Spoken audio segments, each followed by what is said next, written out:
Fall fragrance favorites here for you. So let's get right into this. First off, I got a newer release here. I got this 10 milliliter decant of Suspiro Il Padrino. This is really nice. It's an oriental, woody, amber scent profile. Gives me a Initio side effect vibes immediately, but definitely a twist on the DNA, not the exact same thing. It's got this tart blackcurrant note and citrus. Then you get some boozy rum and like a bitter amaretto boozy note too. As it dries down, you get these warm amber woods, like all these fragrances have nowadays. Some vanilla, lavender, and benzoin to kind of give it some depth and complexity. Really nice. Man, I picture this fragrance being worn out to dinner on a romantic evening out on a date. This seems like one a woman would really like on a man. It's fairly unisex. It's fun, it's approachable, it has a bit of complexity. She's not smelling this on everybody else. And this thing will really help you out, but it's up to you again. Your personality, your looks, how you treat her, how nice you are. That's gonna get you where you need to go with a woman. That's what's gonna make or break you. But once you draw her into you, if you can use your personality to get her in, El Padrino will do the rest for you. I got a 5 milliliter of this new Amouage Timber. I've worn it a few times. I like it. It opens with a lot of like spicy charred woods. It's got a peppery bite of pink pepper and juniper, a touch of like a pine fir balsam note as it gets into the mids, some cardamom. There's a lot of lavender that starts showing up. That Oman sourced frankincense they get is in here again, and it's really nice. A touch of vanilla shows up further into the dry down. I didn't spray this that long ago. I'm not really getting it yet, but I know it shows up later. It's not a beast mode projector at all. More moderate, doesn't push off real hard. It lasts about 6 to 7 hours, so decent longevity. I really like this. It's not a crazy out there type of fragrance. It's pretty approachable, pretty versatile. Works great in the cooler weather. Be nice dressed up in the evenings to me. All right, this puts me in a space of like a pine cedar dense forest with the sun coming up in the morning. Smoke from resin and incense kind of drifting through the morning air. Somebody camping or a church was burning it somewhere out there in the woods. Amouage is one of my favorite houses, as I said. I'm not as critical on these new releases as a lot of people are. I agree they're getting a little bit more mass-pleasing and less artistic than a lot of the older stuff, but I still enjoy them, and it's still really nice perfumery, and you can't argue the quality is still here. Really nice fragrances, and they are getting a little bit more, designer type and easier to approach. I guess that's the direction they want to go, but man, it's still a great release. I really like all these new releases. All right, this Day 3 Desert Rain is a straight-up vent scent certified banger. This is so nice, so versatile. This is like a signature scent type of fragrance. I could wear this every day. And you could wear this any season. I wouldn't wear it in the winter is the only one I wouldn't wear it, but all the other 3 seasons it's pretty nice. It just wouldn't push hard enough to get through the cold air in the winter. And it doesn't feel like a winter fragrance at all. It's really unique. I don't really have anything else in my collection that smells like this. It's got this really nice like floral cactus blossom accord, which is pretty unique. Papyrus and nutmeg over this sage wasp petrichor accord, which is kind of like a rain accord. Some sandalwood and leather at the base, but it's deeper into the dry down. It's just really light, but it gives a little bit of depth. Now, if you're into performance or whatever, this isn't going to be it for you then, because it doesn't perform like a beast or whatever. It doesn't jump off the skin. Longevity is not even that great. But for me, I'm good with that. I don't need beast mode performers or whatever. I don't mind respraying or just kind of letting it go away and pulling another fragrance later in the day and, wearing a couple in a day.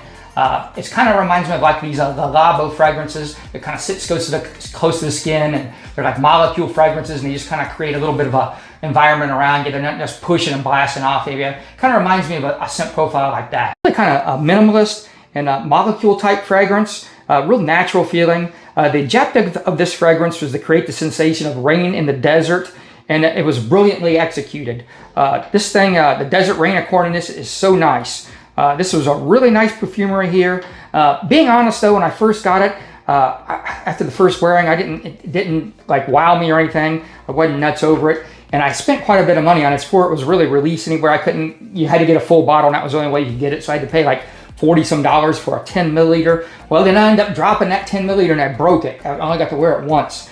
And but I sopped up all I could on tissues, and I kept going back to that tissue, and it's like, man, this is I think I like this more and more the more I kept smelling those tissues. So eventually I found a good deal on the bottle in the group and picked one up. And man, the more I wear it, every time I wear it, I like it even more and more. And just a fan of the house in general. Michael Paul, the perfumer, when you watch him on these lives and stuff, seems real personable, and taught himself perfumery, and just a big fan of the house and him as a whole. And I'd probably say this is probably my favorite fragrance of the house. And that's saying something, because I really like about all the fragrances from the house, but this is probably my favorite. Roja Apex is a fresh fruity chypre with green tones, as the bottle suggests. It's got this fresh, bright mandarin and juicy pineapple in the first maybe 5 minutes. It settles down, you get the sheep style base with the green notes of fir balsam, cypress, and oak moss. Give it a real outdoorsy feel to it. Deep in the dry down, I get more woods, some frankincense. There's a lot of ambergris throughout this fragrance life. Finishes off really earthy and animalistic, which I love. And I might have to say, like in all perfumery, Roja might be the best house in all perfumery for as far as quality. And they're not, I know they take other scent profiles, they're not the most original sometimes, but they level up the scent profile that they do copy. So I don't know, it's hard for me to say that there's a house better than Roja out there. I know the price point's a little high on some of them, but man, just the outstanding quality and what they do, and the presentation on these bottles and everything is just outstanding. A big fan of Roja as a house. Mancera Tonka Cola hits you immediately with this very realistic, fizzy, effervescent Coca-Cola note. Really cool how they did that. A lot of cinnamon and just a nice little touch of cherry. You get more vanilla and nutmeg as it dries down, a few other little spices. Really good performance on this. Puts me in like just a lighthearted, playful mood. This is probably my favorite Mancera fragrance, and this thing just screams fall to me. I don't know why. When I put this on, especially as it gets close to the holidays and stuff, I mean, it just hits for me, man. I love the way this fragrance makes me feel, and yeah, just fun to wear, man. Another option for similar like Coca-Cola DNA, Roja has this Enigma Parfum Cologne, and they've got another parfum version, which I don't have that. I'm just talking from this sample here. This is less playful, more serious version of that DNA, more powdery, slightly animalic in the dry down. There's a nice heliotrope and florals in the mids to add some complexity. Really light tobacco note. I don't pick it up a lot, but it is there and kind of adds a little more, another layer to it. I really like this. I wouldn't mind having a full bottle of this, but honestly, I enjoy the Mancera Tonka Cola better. I really like that one. It's more fun, and yeah, I said it. The Mancera Tonka Cola's better than this fancy Roja fragrance. But I still wouldn't mind having a bottle of this. I really like this, and I'd like to try the parfum version of it too. So both great fragrances, and to me, they wouldn't be redundant to own both. 1 Million Gold Nude from Rabanne is one of the best of the line for me. I've kind of softened my stance on these. I don't love these as much as I used to, the whole line. I've kind of sold off a lot of them. I just don't really reach for them, the sweet, youthful, bubblegummy type. I'd like something a little more depth, maybe a little more mature now, whatever. But it's still a nice line. I appreciate the line, but I'm just not going to wear them all when I got all these other choices. But this is one that makes a cut. This is a little less sweet, a little more mature. Nice designer woody oud in this. It's not like a fecal oud at all. Not at all. It's like a woody oud. It's more like woods. It's still got a hint of the original 1 Million DNA. I can pick it up, so I like that. I don't want to veer too far off of that if it is a 1 Million flanker. It's got more spices and resins and leather kind of at the base to deepen it up. Great performance on this. Really all occasion fall fragrance. Works dressed up. It could be casual, whatever. This is really nice, man. This is good perfumery here. I got a new one in from one of my favorite houses. This is Encounter from Francesca Bianchi. The concept on this one was East meets West. So it's oud and iris explored together. That was the whole concept here. So you get a lot of bright orange for about 5 minutes. Then you get this buttery iris that she always has, and a woody type of oud. It's not like a fecal type oud. It's not animalistic at all. It's more woody. She's got that signature buttery orris in this, like she has in a lot of them. Some floral spices, a little bit of castoreum at the base to kind of like make it round it out, make it more a little more animalistic, as it dries down. Really good perfumery here. This is pretty unisex here. I don't even know if this leans masculine. It's pretty much right down the middle. This is a good all occasion fragrance for the fall. Really feel put together when I'm wearing this. So dressed up for evenings is when I really like to wear this. I've wore it in the middle of the day, and I've worked to the gym in the morning and stuff, and it works good then too. But I think evenings or dressed up is probably the best for it. And this house is just great. This is another example of a great one from the house. They all kind of have like that fresh Francesca Bianchi. I can tell her smell. When I smell a fragrance, I know it's from her, just like a Serge Lutens. So like when I smell a Serge Lutens, I know that's a Serge Lutens. And her fragrance has got this certain smell about them, and this has that, and I love it. I've been getting into a lot of vintage fragrances lately. I'm just going to start blending them into my fall list. So this is the first one I'm going to talk about here. You start getting into vintage or whatever, this is one you're going to eventually, it's going to come to your attention once you start going down that rabbit hole. It's Balenciaga Pour Homme. It's pretty expensive, kind of hard to get. You have to go on eBay to get it. You can maybe find it on Mercari too. So you got to watch who you're buying from there and all that. It's been discontinued for a long while, so there's not a ton of them out there. It's a 90s fragrance. It's this old school type of like woody, spicy, oriental, maybe a chypre style in a way. It's got this dirty patchouli note in it, some animalistic tones as it dries down, nice cinnamon accord in this, really all throughout the fragrance life. Really nice oak moss, and they used real oak moss back then.